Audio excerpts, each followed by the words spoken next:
आज के इस वीडियो में हम लोग स्कोप फंक्शंस के बारे में बात करेंगे। ये कुछ यूटिलिटी फंक्शंस हैं जो कि कॉमनली यूज़ होते हैं। तो यहाँ पे हम इन फंक्शंस के बारे में बात करने वाले हैं। तो इनको वन बाय वन देखते हैं। तो यहाँ पे मैंने एक डेटा क्लास बनाई है एम्प्लॉय नाम की, जिसके अंदर दो प्रॉपर्टीज़ है मेरे पास, नेम और एज। और यहाँ पे मैंने उसका एक ऑब्जेक्ट बनाया है। तो इस तरीके से इसकी प्रॉपर्टीज़ की हम वैल्यू सेट करते हैं। अब सपोज़ इसके अंदर बहुत सारी प्रॉपर्टीज़ होती जो मुझे सेट करनी होती, तो मैं एक एक करके इनको सेट करता। तो इसके लिए हमारे पास एक यूटिलिटी फंक्शन है जो कि हमारे कुछ की स्ट्रोक्स बचा लेगा, मतलब हमें कम टाइप करना पड़ेगा। तो यहाँ पे मैं लिखता हूँ emp.apply। तो इस स्कोप के अंदर हमारे पास एक दिस नाम का रेफरेंस है जो कि इस ऑब्जेक्ट को पॉइंट करता है। तो जिस ऑब्जेक्ट पे भी अप्लाई फंक्शन कॉल होगा तो दिस जो है वो उसको पॉइंट करेगा। तो इस स्कोप के अंदर मैं इस ऑब्जेक्ट की प्रॉपर्टीज़ को डायरेक्टली सेट कर सकता हूँ, मुझे बार बार emp डॉट नहीं लिखना पड़ेगा। तो यहाँ पे मैं इसको सेट करके दिखाता हूँ। तो यहाँ पे मैं लिखता हूँ एज इक्वल टू 30 और नेम को यहाँ पे मैं असाइन कर देता हूँ शॉन। तो इस तरीके से हम लोग इसके अंदर वैल्यूज़ को सेट कर सकते हैं, मुझे बार बार ये लिखने की ज़रूरत नहीं है emp डॉट emp डॉट। तो इस तरीके से हम लोग अप्लाई का यूज़ करते हैं। तो यहाँ पे मैं इसको प्रिंट कराता हूँ। तो यहाँ पे आप आउटपुट देख सकते हैं, हमारा ऑब्जेक्ट जो है चेंज हो चुका है। तो यहाँ पे दो इंपॉर्टेंट नोट हैं अप्लाई के बारे में। इस स्कोप के अंदर हमारे पास एक ऑब्जेक्ट होता है दिस नाम का, जो कि उस ऑब्जेक्ट को पॉइंट कर रहा होगा। और दूसरा पॉइंट ये है कि इस फंक्शन की जो रिटर्न वैल्यू होगी वो ऑब्जेक्ट ही होगा। अब क्योंकि हमने emp पे अप्लाई किया है ये, तो आखिरी में ये emp को ही रिटर्न कर देगा। तो यहाँ पे अगर मैं इसको किसी वेरिएबल में सेव कराता हूँ तो यहाँ पे आप इसका टाइप देख सकते हैं, एम्प्लॉय आया है, मतलब ये एंड में एम्प्लॉय को ही रिटर्न कर रहा है, इसलिए ये एम्प्लॉय आ रहा है। तो ये था हमारा अप्लाई फंक्शन के बारे में। तो इसका एक यूज़ केस दिखाता हूँ जहाँ पे हम इसको यूज़ कर सकते हैं। तो यहाँ पे आप देख सकते हैं मैंने वेब व्यू की कुछ प्रॉपर्टीज़ एक्सेस की हुई हैं वन बाय वन करके। तो यहाँ पे हम लोग अप्लाई का यूज़ कर सकते हैं। हम लोग अप्लाई के स्कोप के अंदर प्रॉपर्टीज़ को सेट कर पाएंगे डायरेक्टली, तो थोड़ा ईजी हो जाएगा लिखना और थोड़ी क्लैरिटी भी होगी। तो ये था हमारा अप्लाई के बारे में। तो आगे बढ़ते हैं, तो नेक्स्ट फंक्शन के बारे में बात करते हैं। तो इस कोड को मैं थोड़ा सा रिमूव कर देता हूँ यहाँ से। तो लेट फंक्शन के बारे में बात करते हैं। अब सपोज मुझे इसकी प्रॉपर्टीज़ को प्रिंट कराना होता, तो यहाँ पे मैं लिखता println emp dot age, दोबारा से मैं यहाँ पे लिखता प्रिंट एलन और यहाँ पे मैं लिखता है emp डॉट नेम। तो यहाँ पे मुझे इस ऑब्जेक्ट की प्रॉपर्टीज़ को एक्सेस करने के लिए बार बार इस ऑब्जेक्ट का नाम लिखना पड़ रहा है। तो इसके लिए भी हमारे पास एक यूटिलिटी फंक्शन है जिसको मैं यूज़ करके दिखाता हूँ। तो यहाँ पे मैं लिखता हूँ emp डॉट लेट। अब इस स्कोप के अंदर मेरे पास एक इट नाम का वेरिएबल है जो कि इसको पॉइंट करता है। तो यहाँ पे मैं डायरेक्टली प्रिंट एलन लिखूँगा, println it dot name, दोबारा से मैं यहाँ पे लिखूँगा प्रिंट एलन और यहाँ पे मैं इट डॉट एज एक्सेस कर लूँगा इसकी और इसको रन करके दिखाता हूँ। तो यहाँ पे आप आउटपुट देख सकते हैं जॉन और 20 आ रहा है, क्योंकि पहले मैंने यहाँ पे नेम एक्सेस किया है। तो इस तरीके से हम लोग लेट का यूज़ करते हैं, मतलब आपको एक ऑब्जेक्ट के ऊपर मल्टीपल ऑपरेशंस परफॉर्म करने हैं तो वहाँ पे आप लेट का यूज़ कर सकते हो। तो इसके भी दो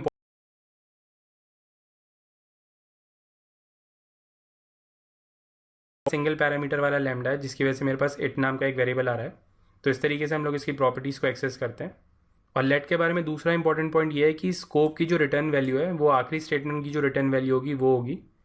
तो यहाँ पे ये प्रिंट एलन जो है वो कुछ भी रिटर्न नहीं करता है, तो ये एक यूनिट रिटर्न कर रहा होगा। तो यहाँ पे मैं अगर इसको वेरिएबल में स्टोर करता हूँ तो यहाँ पे आप देख सकते हैं यूनिट आ रहा है।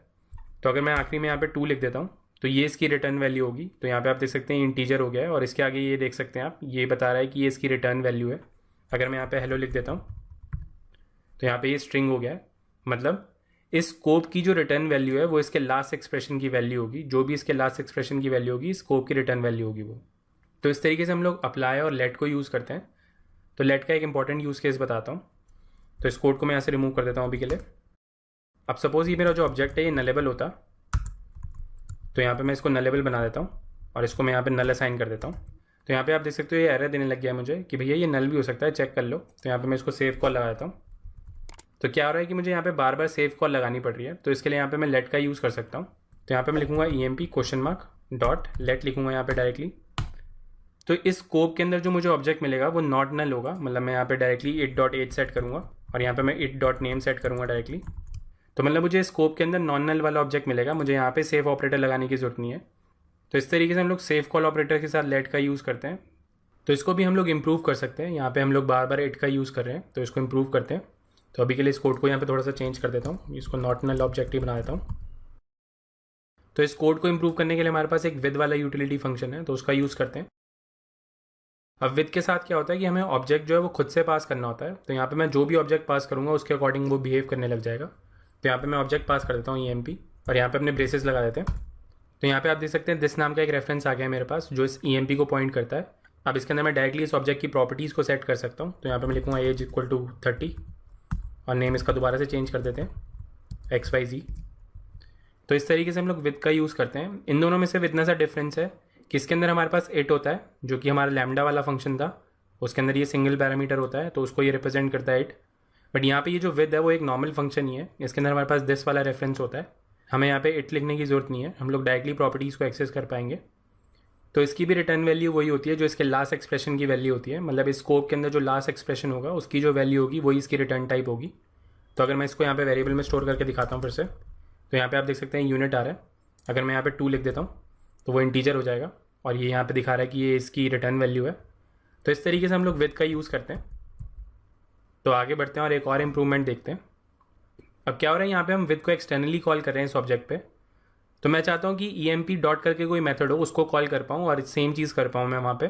तो उसके लिए भी हमारे पास एक यूटिलिटी फंक्शन है, तो यहाँ पे मैं लिखता हूँ EMP डॉट रन। तो यहाँ पे हमने डायरेक्टली इस ऑब्जेक्ट पे रन फंक्शन कॉल किया है और यहाँ पे आप देख सकते हैं दिस नाम का रेफरेंस अवेलेबल है जो कि इसको पॉइंट करता है EMP को। और यहाँ पे भी हम डायरेक्टली प्रॉपर्टीज़ को एक्सेस कर सकते हैं। तो यहाँ पे मैं लिखता हूँ एज और इसको मैं यहाँ पे वैल्यू असाइन करता हूँ 35 और नेम की जगह मैं यहाँ पे भी असाइन करता हूँ PQR। तो इस तरीके से हम लोग यहाँ पे रन मेथड का यूज़ करते हैं।